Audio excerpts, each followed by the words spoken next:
Welcome. If you haven't heard about Anchor, it's the easiest way to create and publish your podcast. It's free. That's right, free to download. With built-in tools to help you record and edit your podcast from your cell phone or any smart device. Anchor also distributes your podcast on virtually any platform that streams podcasts, like Spotify, Amazon Music, iHeartRadio, Apple and Google Podcasts, and many more.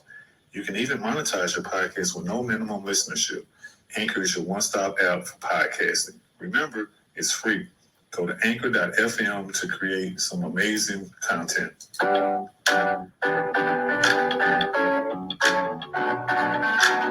Powered by Riverside.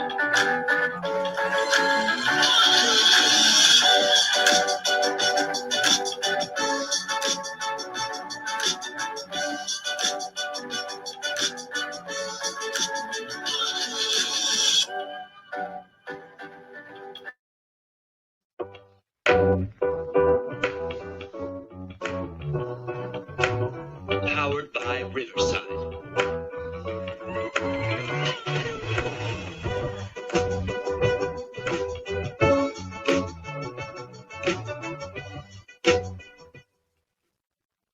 Welcome to the Trigger Warning Talk podcast. I am your host, LP. We're going to have a very great conversation today where we do uncensored conversations. Remember that, uncensored conversations, because these are adults talking to adults about adult stuff, but it also impacts the whole community, so men, women, and children. This podcast is being sponsored by Anchor, so you can stream it anywhere you get your favorite podcast. We are doing audio and video today. This podcast is being produced by Penton Pending Consulting Solutions, LLC. I want to thank you all for joining us today. Remember, Trigger Warning Talk podcast, uncensored conversations, exchanging information. We have a ton of resources that are going to be available in the audio and the video portion. So if you are triggered at any time during this podcast, call 911 because your brother LP is not going to show up. My guest, Shawnti Refuge, is not going to show up. But seriously, if you don't need immediate help, that's okay too, because we have a bunch of information that you can use at your advantage when you need it. We have the domestic violence, sexual abuse, trafficking hotlines available.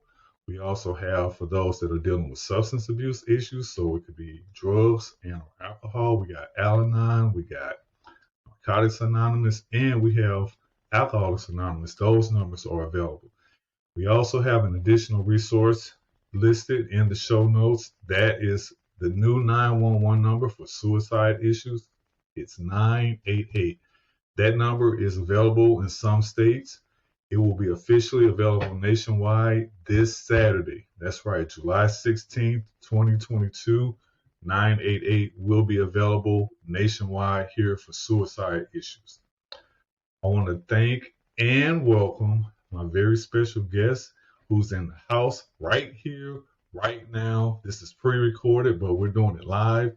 Her name is Shawnti Refuge. She's a mental health advocate. She's a speaker, and she's a writer. She's going to help people, and she helps people deal with all of the current and past issues and traumas by guiding them with journals. That's right.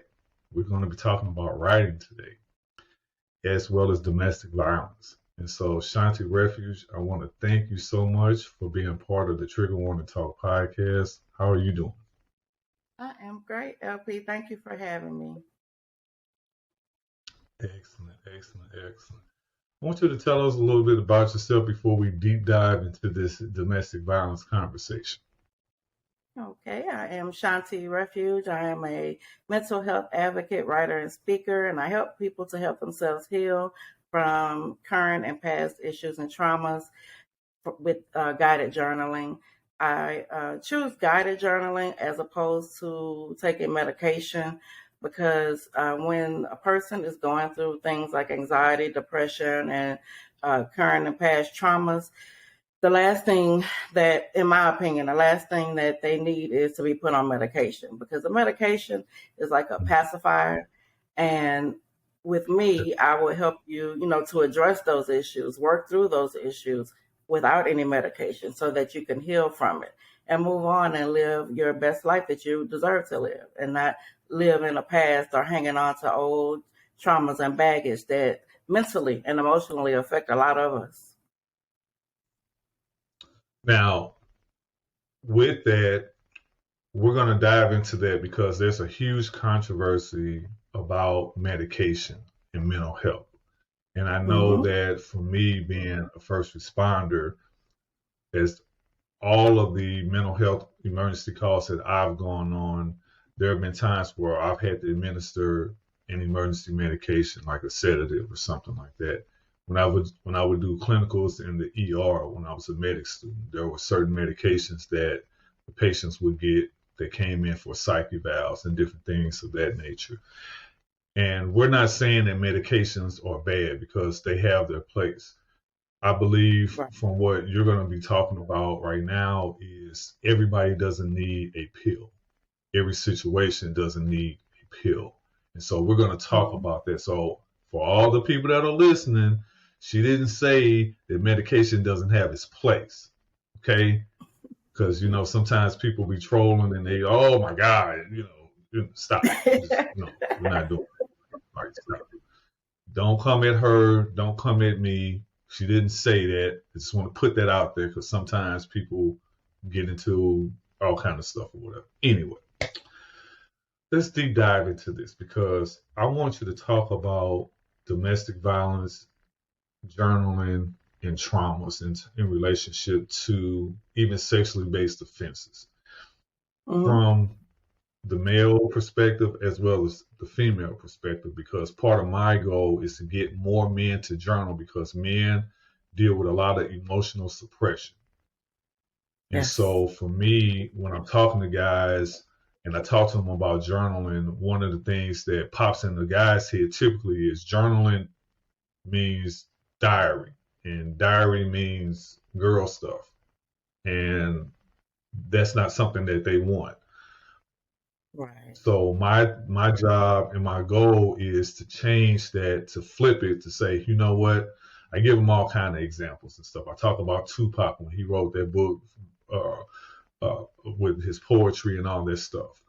And I talk about how journaling can help you in so many different ways, as well as, you can get paper journals.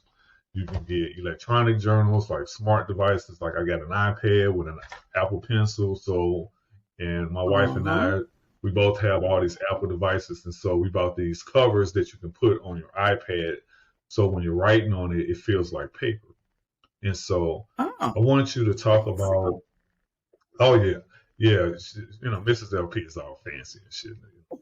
That's a whole nother conversation. As a mental health advocate, let's start right there. How did you become a mental health advocate? How I became a mental health advocate a few years ago, I had a mental breakdown. At the time, I didn't know that was a mental breakdown. I just knew that I woke up one day not feeling well. And, I thought it was just a funk. So I said, okay, I'm in a funk, it'll pass. And it didn't pass. It actually got worse day by day. So I went from being sad to angry to crying, depressed, and angry and crying, and I couldn't control the emotions. So I knew something bigger than just the funk was wrong. So it took me maybe about a month of going through that to finally decide to go and get, help. And because I didn't know what was wrong with me, I went to my primary care doctor. And I told her what was going on. She gave me antidepressants and told me to come back in 6 weeks. And the antidepressants didn't work. And I came back in 6 weeks. She gave me a higher dose and they didn't work. So she referred me to a psychiatrist because, she didn't know what else to do. So I went to a psychiatrist. They gave me medication. And the medication worked. And then it stopped working. And then I had to make a choice, do I want to up a dose of medication and be on, who knows, maybe in the next 30 days, it has to be upped and upped and up. And I didn't want to spend the rest of my life on medication, especially for something I didn't know what was wrong. So I decided to go to a therapist and talk to a therapist about what was going on. And I was diagnosed with severe depression and anxiety. And I let my therapist know that I did not want to be on any medication. I want to find out what is wrong with me so that I can fix it. So, I didn't have to be on medication. So we took the route of, talking through my issues. And she introduced me to journaling. And initially, journaling was just a blank piece of paper and just writing. And that didn't work for me. All it did was make me mad. So she suggested that I write answer prompts.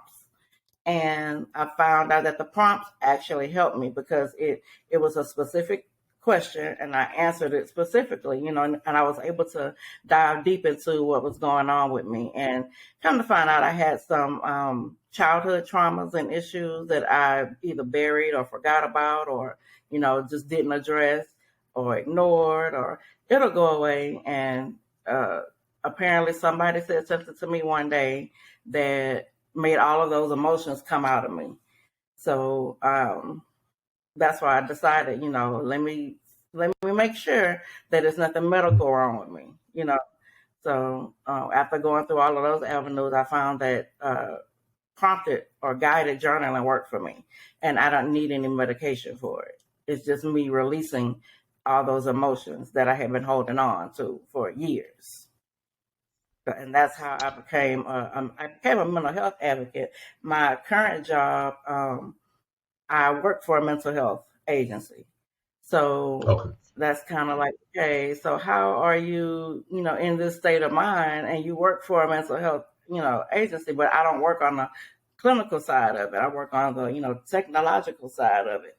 And so I reached out to NAMI, National Association of Mental Illness, and, I let them know my story, and they asked me to be a mental health advocate. And I said, sure, because I want to, let people know that even though I went through what I went through, I was able to overcome it. So now I go around telling my story of, what happened to me, how I overcame it, and where I am today without the use of medication. So I want people to know that, you don't have to take the drugs that they, just throw at you just to make you be quiet and come back. Because on that side of it, if you need it, that's one thing. But if you're like me who, recognize something was wrong and you know that you don't want to be put on medication, then there are alternatives for you to get better, and they don't involve medication. So you don't have to be on it if you don't want to. And on the medical side, people like, for me, all those two people I went to were medical professionals. And after I told them what was wrong with me, the first thing they did was throw a pill at me. Wow. And not help me to get to where, get to the root of what is wrong. It took me, to go to a therapist who isn't able to prescribe medication. So, walk me through my journey in the beginning. And from there, I just took off because I was like, okay, I could do this without medication. And I want to show other people that they can too. Shawnti, being part of a mental health company that deals with therapy, in your experience, and let me go back. So when did you start working for this mental health agency? I have been working for them since 2005. 2005. Okay. So you're not a spring chicken in this game, No. See, I'm very intentional, and you know this, and you've seen me and heard me say stuff like this. I'm very intentional. I want to expand the box that mental health is put in. I want people to think outside of the box. I interview every type of mental health person, professional, advocates, coaches, therapists, social workers, psychologists, psychiatrists, all the way up to PhD level folks or whatever. I interview a lot of mental health professionals also that do non-traditional therapies, Reiki practitioners, NLP, EFT, all of these individuals that focus on metaphysics and hypnotherapy. Mm-hmm. And so when I talk to mental health professionals, which I love you all, I'm telling you, because it makes the difference in getting us back to our humanity. I like focusing on people who have certain things that they really have not only created, but that it's not something that a person who's having a mental health issue is going to frown upon too much. People will frown upon medication more than they will journal, because nobody wants to be on a pill if they don't have to.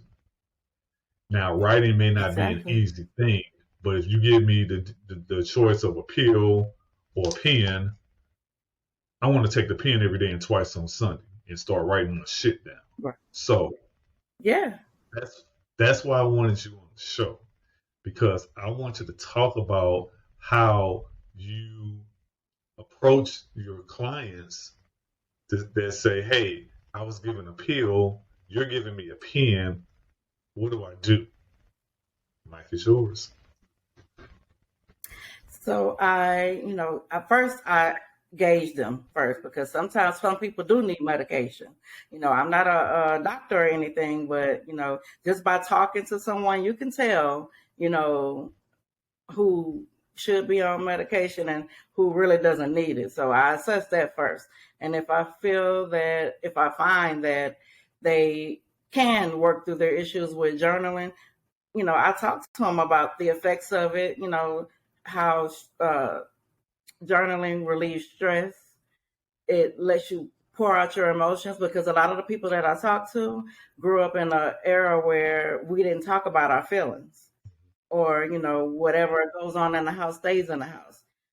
You don't show emotion. You just work through it. It'll go away. And that's not true, because I grew up in an environment like that. So when I get someone who has never journaled before and wants to try it, I tell them my story. I get, down and dirty with my story when I tell people my story and what I went through and how I overcame it. And then I show them. I actually pull out a journal, one of my journals, and I show them, if this, depending on whatever topic they want to talk about. If they want to talk about unpacking their traumas, I pull out my trauma journal and I show them the, prompts that are in it, and, how it helps them to, what happened? How did you feel?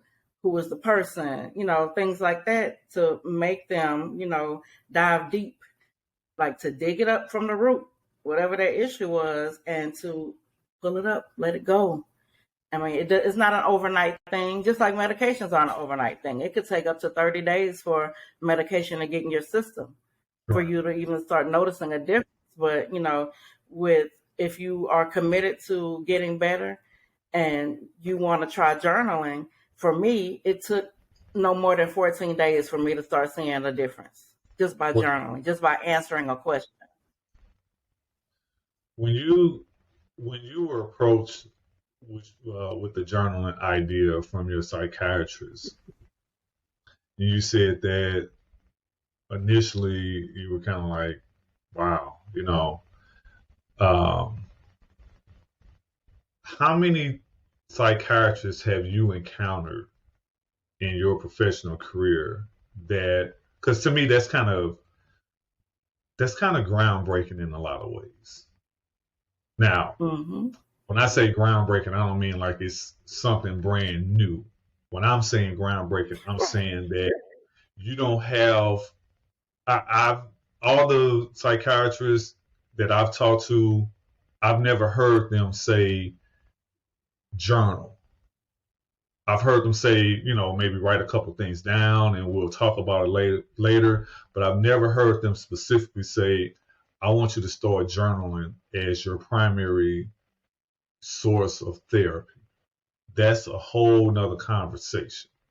And you had that conversation with your therapist. So give us a little bit more detail about that conversation and what you gathered, not only from what you heard, but what you tell people from that conversation. I want you to get more deep into it, because again, this is a whole nother ball game for a lot of people that, given the option of a pill or a pen, it may be something that they really want to consider to help them overcome these traumas, especially when we're talking about stuff like domestic violence, sexually based offenses, and different things like that. What can you tell us about that conversation?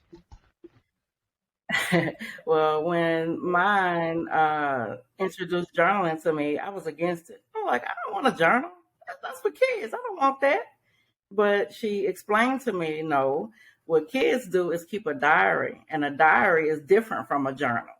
She explained to me the difference, which is a diary is something that you write out events as they are happening, versus a journal, you're writing out what happened, but you're also writing down, the players in that, scenario, your feelings, your reactions, and, it makes you just go deeper than just writing a diary. So when she explained that to me, the difference between the two, I was more, okay, I didn't think it would work, but I said, okay, I'm willing to try it, because again, I didn't want to be on medication. So I tried it. I just gave it a try to see. And like I said, the regular journaling that she introduced me to, I did not like it. It just made me mad, because I was just retelling the story on paper, and I already knew the story. So why am I writing it? So that's why she introduced me to journal prompts that take away from, the plot, but it actually, identifies, the characters, how they feel, where they came from. It's just a whole different level. And I would take journaling any day over taking medication, because the antidepressants, they don't help you heal. They don't heal you. They just numb you. Taking medications doesn't. Mm-hmm. This was 2019 2019. when I started. So just a couple of years ago. Mm-hmm. So this is pre-pandemic. Mm-hmm. Yes. As someone who started journaling, what would you say was the initial things that you would write down? Because I want to make journaling be something that's very simplistic for people that have never done it. It is very simplistic. When I started journaling, I started from childhood. Basically, your first childhood memory. And my first childhood memory, wasn't a good one. So, I wrote down as I remember what happened when I was a kid, which was my mom was physically abusive to me. At the time, I didn't know that's what it was. I just thought I was getting a whipping. But no, this was, more than that. So I wrote that down, and how it made me feel, how old I was, what happened, and why do I think my mom did what she did, and just a lot of dissecting to understand, to get to the root, so that okay, well, my outcome was, okay, my mom didn't know any better. She didn't know how to display her anger. She wasn't angry with me, but she took it out on me. And so and that ultimately leads you to forgiveness. You have to forgive, the person who harmed you, not forget, but, forgiveness for yourself, not for them, so that you can move on. I'm sitting here with one of my notebooks, and this is what I use a lot to document my pre-interviews. I'm an old-fashioned person when it comes to writing. Mrs. LP is the new-fashioned person, but she uses our Apple devices and our iPads, and so I'm transitioning over to the electronic version of all the notes that I take when I'm doing my pre-interviews and stuff. I want to switch over to a trauma situation, because I'm just talking about work. Okay.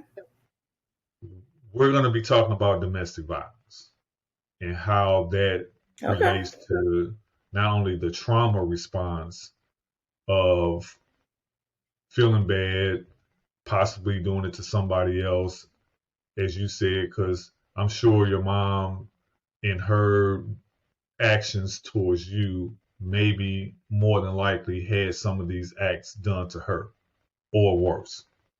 Yes. Because a lot of times Yes. people just don't wake up and say, hey, I'm just going to start being abusive. I'm just going to start Exactly. traumatizing somebody.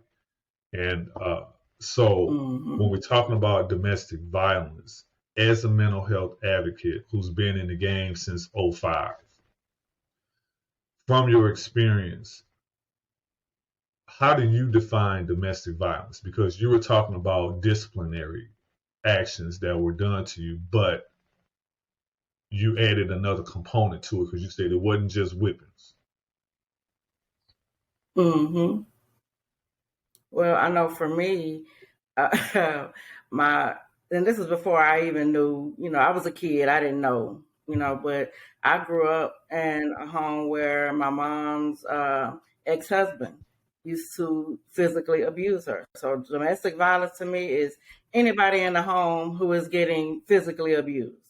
Kid, woman, man, dog, you abuse, abuse when you see it or have it done to you. You know what it is.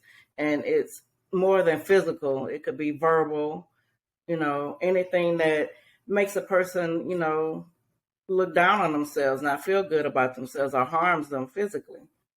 So yeah, my mom, her ex-husband used to physically abuse her. And in turn, she would physically, I was the only kid at the time. So in turn, she would physically abuse me.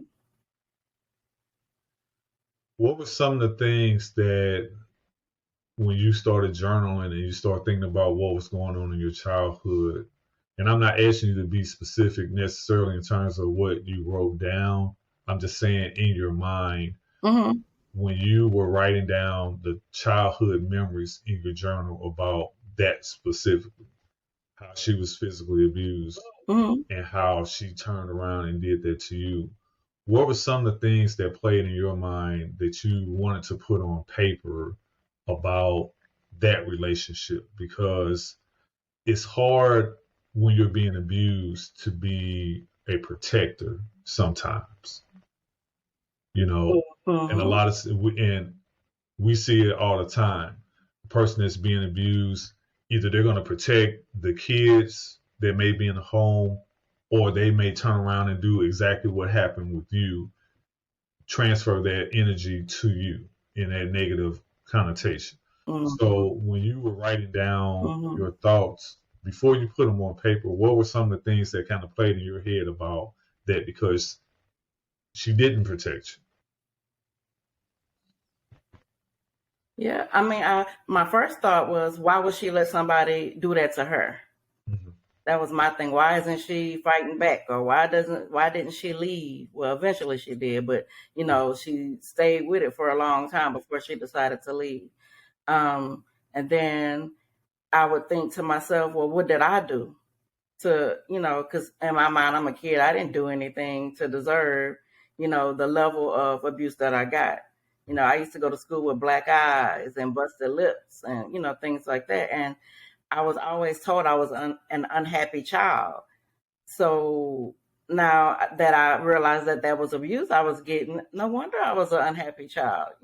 That affects, the person. And I always looked at my mom as a strong person, but not in that situation. That was the only situation that I saw her as weak. And, as I was writing down my feelings about it, I thought of this once strong person. I thought of her as weak because I couldn't understand why she would stick around in that situation. Like, her ex-husband didn't do anything to me. He never touched me. He would, beat on her.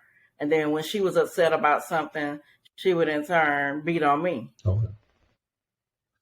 And I think her last straw was when one day he was fighting her and I jumped in and was fighting him. I think that was the last straw for her, and she ended up leaving the situation. Okay. This is the Trigger Warning Talk podcast, sponsored by Anchor, presented by and produced by Penton Pending Consulting Solutions, LLC. We have a special guest, Shawnti Refuge, mental health advocate, speaker, writer. She's a member of the NAMI, the National Association of Mental Illness. We're talking about journaling and domestic violence. If you're triggered at any point during this podcast, please call 911. If you don't have an immediate need, there's a number of phone numbers and websites that we have listed in the audio and video portion of this podcast, which is now streaming everywhere you get your podcasts.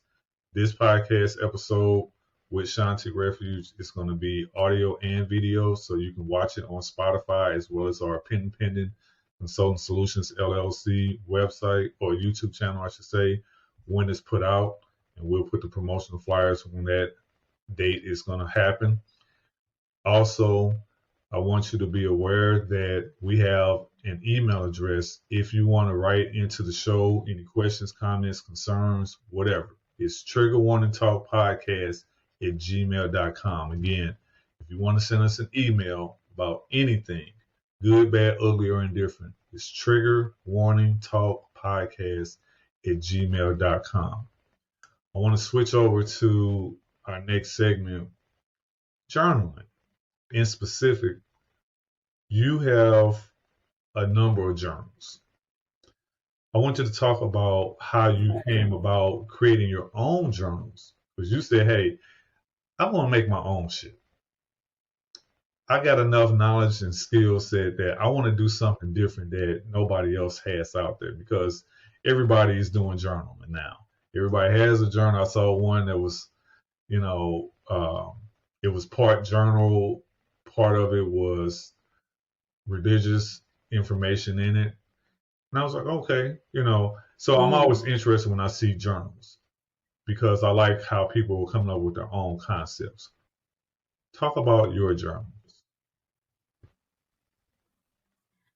I have 26 variations of journals. I have some for children. Wait, 26?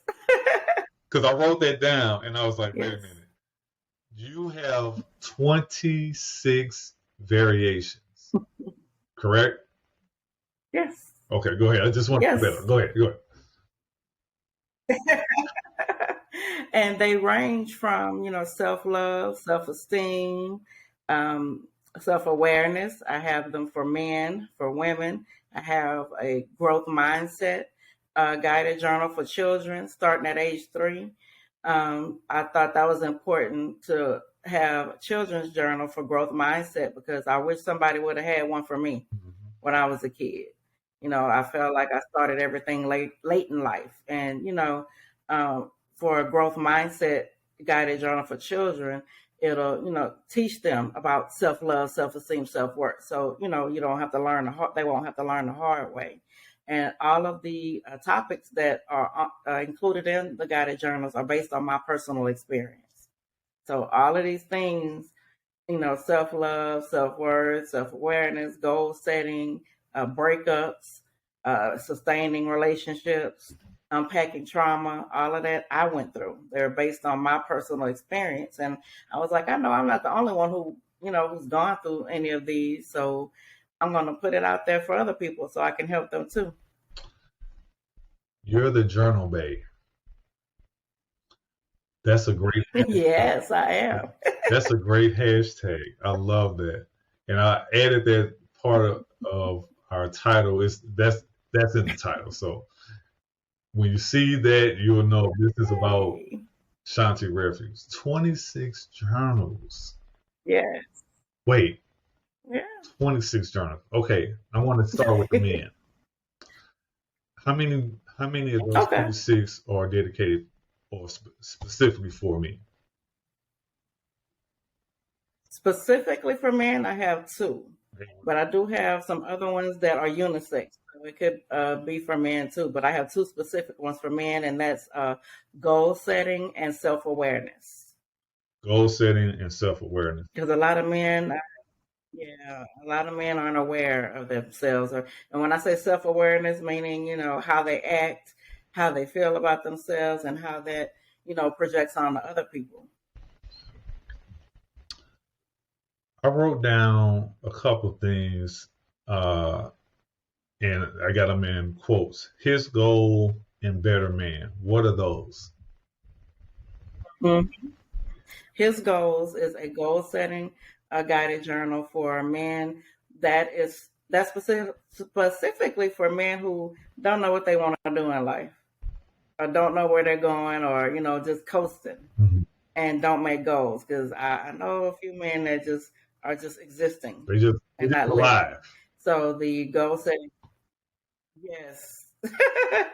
And I recommend those for high school on up, age high school and up, because especially for a young man graduating high school, not everyone wants to go to college, and that's fine. Mhm. But and to me, it's like, you're gonna do something. You need to do Do something. something. McDonald's isn't gonna pay your bills. Yeah, you have to do something with yourself. So that's for them to plan out goals. Think about goals for themselves. Because some probably come from an environment that they don't have any goals, or their goals aren't making them a productive citizen.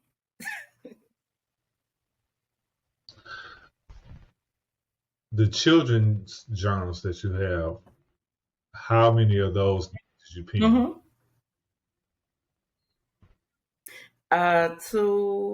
I have two variations, one for pre-K up to maybe like 5 years old. And then I have one for elementary Oh. kids.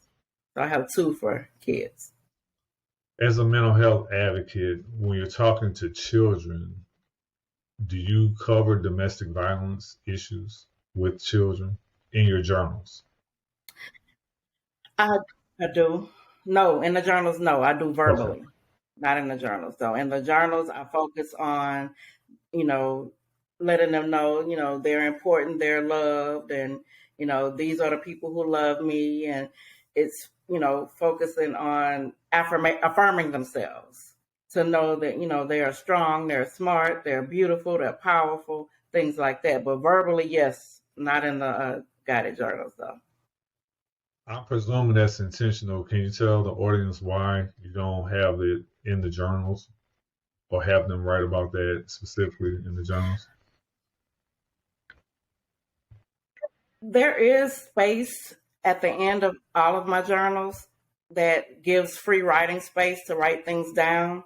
So it's intentional that I don't, basically say who's doing this, blah, blah, blah, because it is traumatic for a child to talk about things like that. So, I found that when you talk to a child about it, they respond with toys. Okay.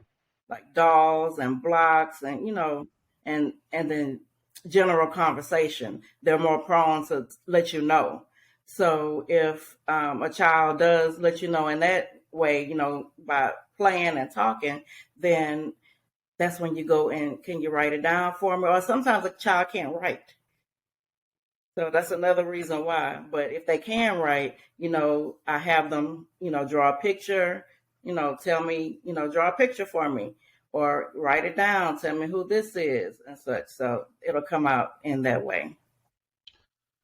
You've done a number of virtual women's expos. Can you talk about that and what was your role in those expos?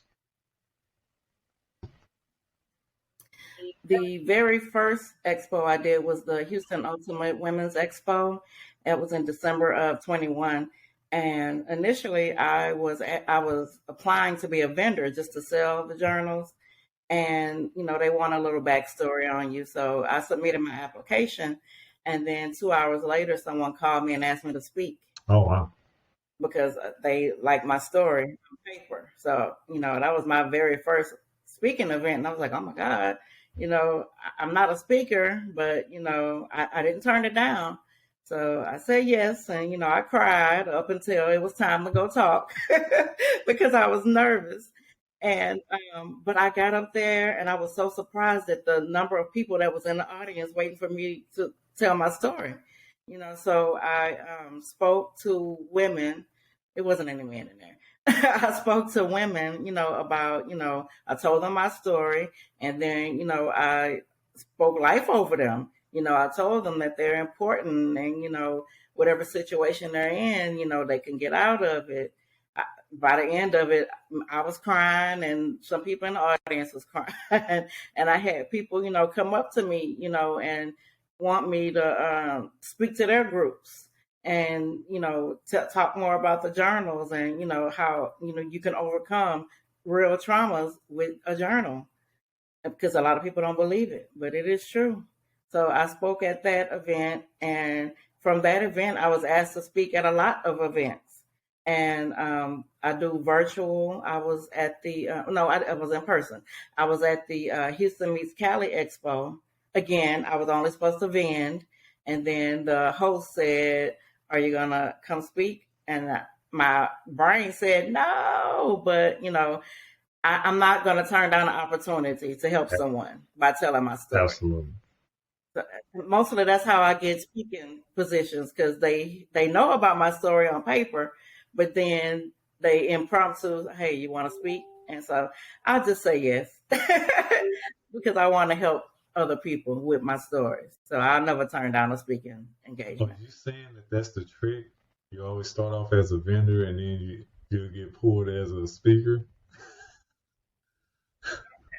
Yeah, I have zero intentions on speaking. I'll speak from my table, because people will come to my table and be like, "What's this?" And I educate them on the journals that way. But to get put on stage and have to tell my story, not it's like, oh my God, I have to gauge the audience to see how much of it I'm gonna give them, because I don't want to send people away traumatized by my story. So I just have to gauge. I learned how to gauge the audience to, see how much of what I'm going to say versus, holding back a little bit, just to not upset anyone. I'm glad you said that.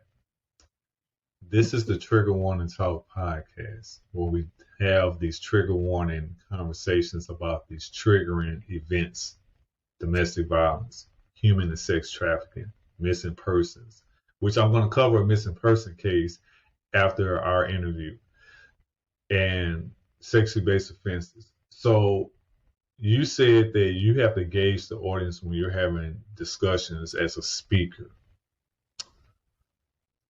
For me, I have a hard time with that, because I believe if we're going to have the discussion, let's have the discussion. I believe that a person who is experiencing one of these traumas that we cover, I call it the iceberg syndrome. So if you look at the screen, the logo, you see the 4 titles of topics that we cover under the mental health umbrella. They're all in these color bands. These color bands are all open. They're not closed. That's intentional. The reason I have them set up like that is because when we're talking about these issues, people only they kind of skim the surface. They talk about the 10% that you can see. The 90% of the shame, the guilt, the judgment, the pain, and the trauma are under the water. So I say either flip that iceberg upside down so we can see the 90% and talk about it, or let's put on some scuba gear, let's deep dive into these conversations. When you're at an event, virtually or in person, because I've done a number of virtual summits as well, I don't really hold back. And here's why. And this is no judgment or whatever, I'm just talking about me. But I want you to add to the conversation too, because this is a great point that I want you to make as a mental health advocate. For your brother LP, I say, if we're going to talk about it, let's talk about it. I do have the power of discretion on things that I talk about, because a lot of times when people find I'm a medic, they want all the blood and guts. What's the worst things that you've seen or whatever? And I'm like, I'll talk about those, but I don't give you the blood and guts stuff or whatever, because it's just not necessary. And sometimes I get emotional when I'm talking about some of these cases that I've been on with some of these patients that I've had to treat in some of these situations. I'm very straightforward when I'm having these discussions, though. And so for you being a mental health advocate, what is your criteria specifically when you're talking about something that has affected you, that you may say, you know what, I don't think for this particular audience, I want to go there. With this particular audience, I'm going to give them the whole doo-wop. How do you make that determination? It depends on where I'm speaking and the theme of it. So, like for the Houston Ultimate Women's Expo, there I got raw. But at the because it was about women and everything women, mental beauty, all of that stuff. So I got deep into it. But at this other one that I went to, I only spoke about, it was a business expo. So I didn't want to show them the blood and guts at a business expo, but I made a point of how important it is to take care of your mental health, because if you're not mentally well, then how do you expect your business to be mentally well? So that's the difference. But if someone approaches me one-on-one, like most people do after I finish talking, that's when, because they'll say, oh, I can, I can relate to you. You told my story. That's when I pull them in and talk, raw to them. Great point, and I'm glad that you made that distinction. So that's what I mean about I want to help raise awareness as well as advocacy and educate other mental health professionals that you got to be mindful of that stuff. Again, at a business expo, maybe you'll be more general. If it's something where that particular expo is about that particular topic or something under that umbrella specifically, you might have to go a little deep dive into that topic, and that's okay. Yeah. The point of it is you got to have the dialogue with solution-based plans of action. So that's where I want to wrap it up with you, because your journals, I'm a solution-based plan of action guy. I'm a medic. I'm a firefighter. It's like, here's the problem. What do we do to fix the problem and hopefully keep the problem from happening again? So when I'm talking about these issues, I bring you on board because here's a problem: domestic violence. How did you deal with it? Well, I dealt with it getting therapy. Well, what was your therapy? Mm-hmm. A huge part of it was journaling. I created a number of journals, 26 and counting, because I know you got some more coming down the pipe.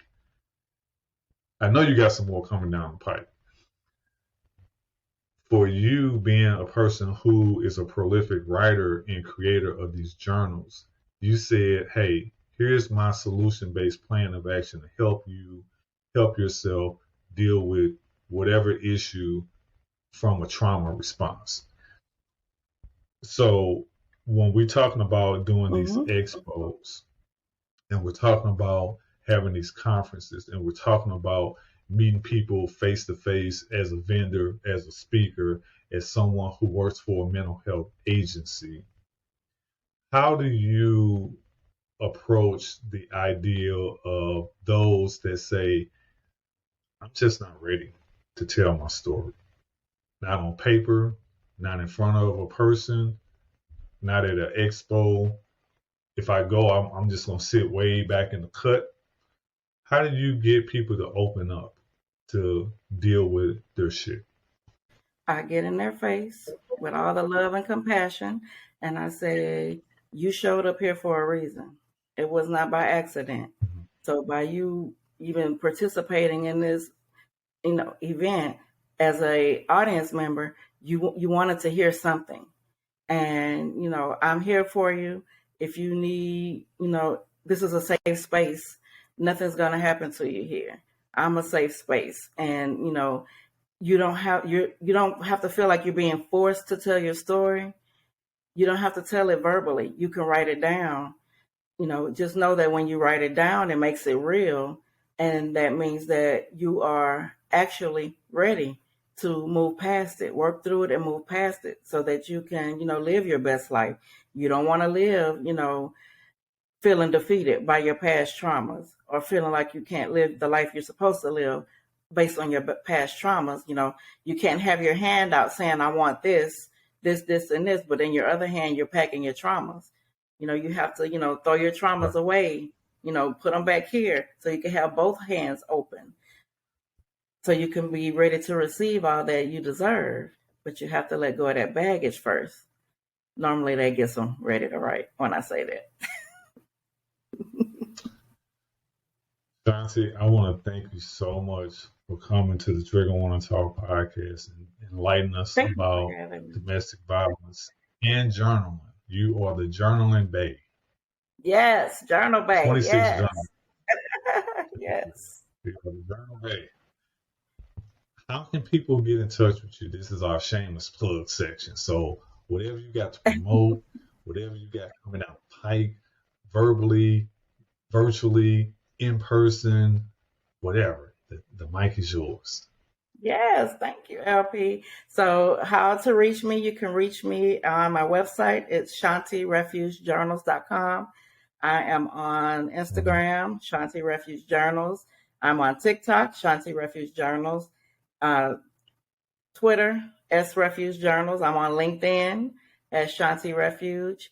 I do have some things coming out. I am wrapping up my biography. So you'll be able to get the full story shortly of my life from beginning up until, the present. I'm also working on being a co-author of a book called She Rises, and it's a book with different authors in it telling their story. So I'm going to be in a chapter of that book, and then we're going to go on book tours and, go around talking, to people. I'm going to get more people journaling. My journals will be in Walmart stores shortly. So working on that. We're wrapping that part up. Yes. Yeah. And also, no, not all 26, because some of the ones that have cuss words in them, Walmart, don't want to sell them. So those will be on Amazon. So they'll be on Amazon too, because they're a family store, so they didn't want my journals with the cuss words. But I got them. Go on my site. And also, I am going to be speaking to youth groups. That's a new thing. I was asked to be a keynote speaker at a youth event, and that's going to be in August. So I'm excited about that. Okay. So that's all I have right now, but more is coming, I'm sure. I'm going to have your links to your social media and contact information in the show notes so people can reach out and talk to you, buy your journals. I want to be one of those people buying a journal. And Thank you. I want to just thank you so much. Oh, you're welcome. I want to thank you so much for what you're doing in the space, in the realm of mental health, because I always say mental health crisis is the world's oldest continuous pandemic. It's been around since the beginning of mankind, and it's not going anywhere. And to defeat those barriers, to overcome those barriers, as someone who's a survivor, overcomer, triumphant, victorious, overachiever, whatever you want to call yourself, we got to get rid of the stigmas, the taboos, and the stereotypes associated with those trauma issues regarding how we view mental health. Journaling is one of those barriers that people say, how can this help me? I mean, I don't want to write just period, let alone write down something that's triggering, uncomfortable. Right. And so to create these works that you've done is phenomenal. And I want people to buy, and review. One book, one review. That's the rule. For every book you buy, do a review. For every page you watch, like, subscribe, whatever, review. So listen to this podcast, write a review. Whether you watch the whole episode, you watch 2 minutes of it, just write a review, And so we want to thank you so much for joining the Trigger Warning Talk podcast. You're always welcome to come back. We're definitely going to do some work together, because I want to bring you in on another project that I'm working on with men and women in regards to journal. So we're going to be keeping in touch with each other. And yeah, let's knock down these walls, So again, Shawnti Refuge, mental health advocate, speaker, writer. She is definitely someone to keep your eyes open for, because she's going to be worldwide doing all kind of things. Shawnti Refuge, thank you so much. Thank you, LP. I appreciate you. You have a great day, okay? You too. Thank you. You're welcome. We're going to switch over to our last segment, which is our missing person case. And so, Shawnti, you're more than welcome to stay in the studio, but if you got to go, that's fine. I want to switch I'm out staying. the screen. Oh, you stay? Okay, cool. Go ahead and stay, girl. This case that I want to be covering, and 99% of the cases that we do are melanated folks, so black, brown men, women, and children. This young lady, her name is TAMRA KEEPNESS, KEEPNESS. She was 5 years old when she went missing July 5th of 2004 from Regina, Saskatchewan. So she's up in Canada. I want to play the YouTube channel that did her story. So let me get it all up here on the screen here. And I'm going to play it for you.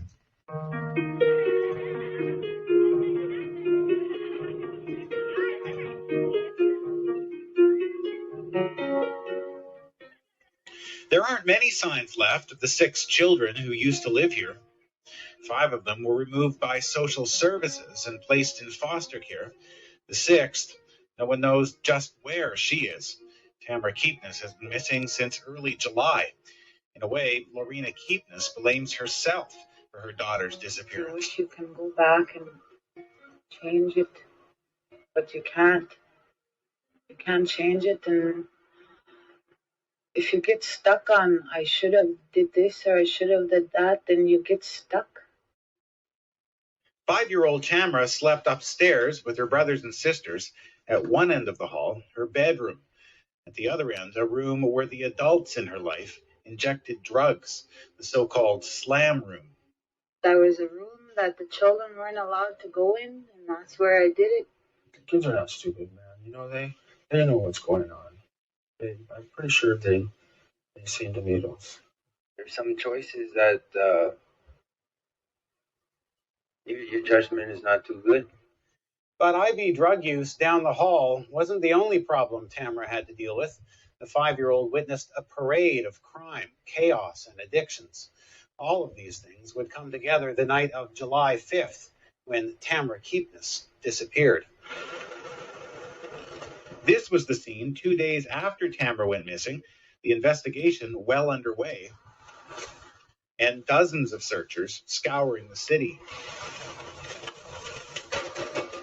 We don't have any direct evidence that she's come to any harm, but neither do we have any direct evidence that she's all right.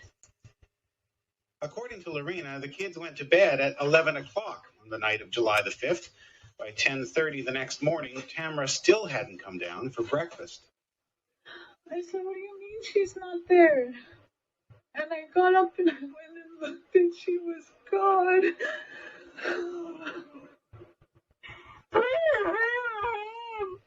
People across the province showed up to pray, march, and offer support.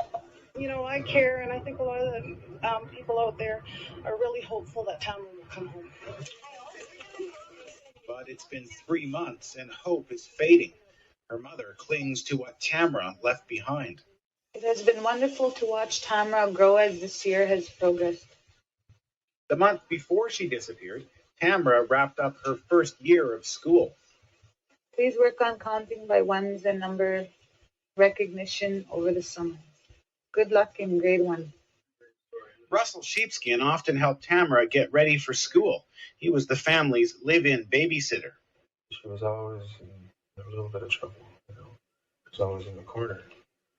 And, you know, when Lori gets mad at her, she'd always call her Tamra Jewel. Lorena says Tamra is aggressive, a bit of a tomboy. She thinks her daughter picked that up at home. I know that that's something she's learned, being raised, like seeing her dad and I fight.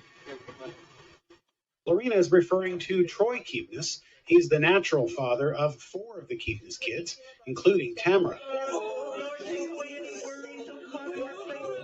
Troy and Lorena had a rocky relationship. Drugs and alcohol were common.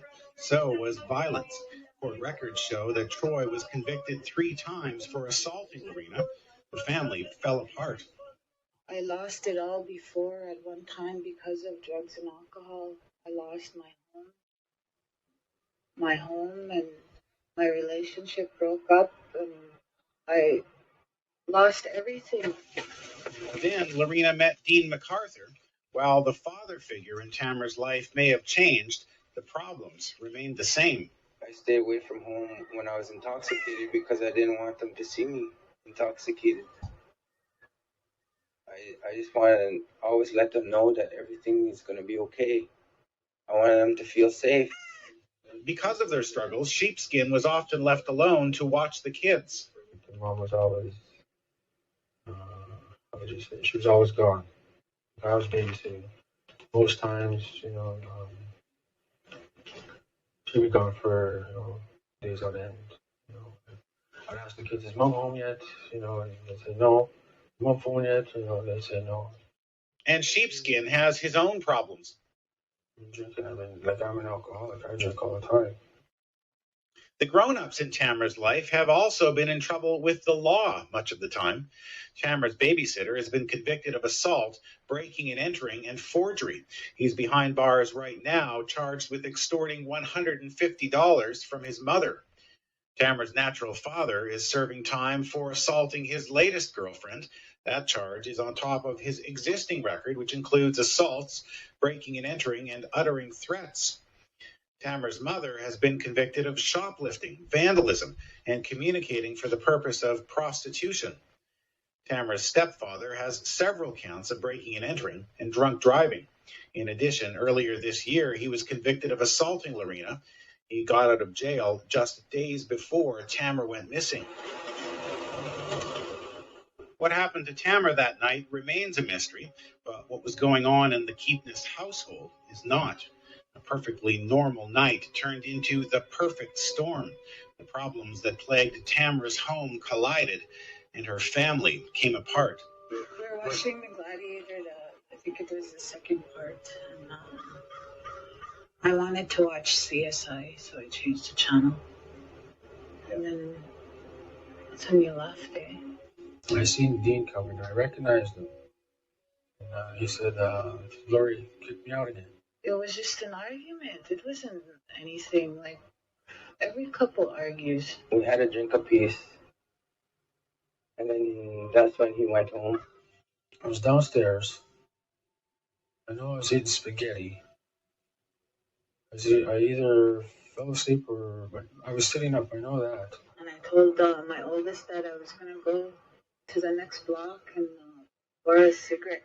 And I sat in the Regis for, I'd say about 3 hours.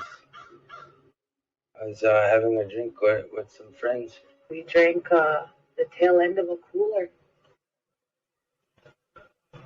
And she wanted to pick up another one. And so we jumped in her car. And I came home and wrestled with him. Like he got up the stairs there, he punched me through that window, eh? And he punched me right in the nose, and I went back and my eyes watered. And as he was saying it, I was going, "You let her do that. You let her do that." And he meant that I'd babysit for her while she'd go and hook, eh? And she called it going out. I crawled into the window, and when I was shutting the window after I got in, I slammed my thumb in the window, and that really hurt. At certain times I'd black out, and when I came to, I'd be at places I didn't even know, so I was kind of getting lost. I just went to bed. I just went to sleep. I was drunk. When the fog cleared the next morning, Tamra KEEPNESS was gone. Sheepskin, MacArthur, and Lorena only recall bits and pieces of what happened that night, but they are all certain of one thing, that whatever it was that happened to Tamra, they aren't responsible. I don't want to get blamed for something that I didn't do, or, I don't know where this baby is. But I'd like to know where she is, because that's just a baby. It's not my fault that there's a predator out there. It's not my fault that he chose my daughter. It could happen to anyone. Being addicted or not, being not addicted. Sure, we felt guilty at first, But we know it's not our fault. It's not our fault that somebody came here and took her. It could have happened to anybody. Lorena says wherever they go now, people view her and MacArthur with suspicion.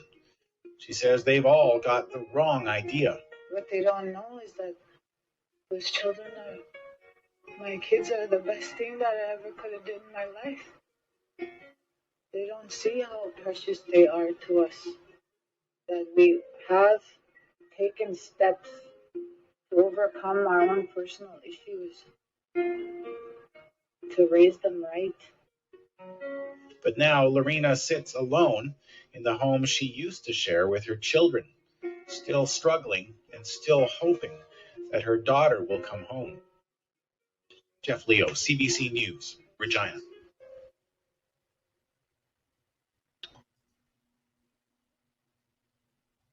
All right. Well, that's the story of little TAMRA KEEPNESS. We're going to have the link to this story posted in the show notes for anybody that wants to look at it, to view it, and to get more information.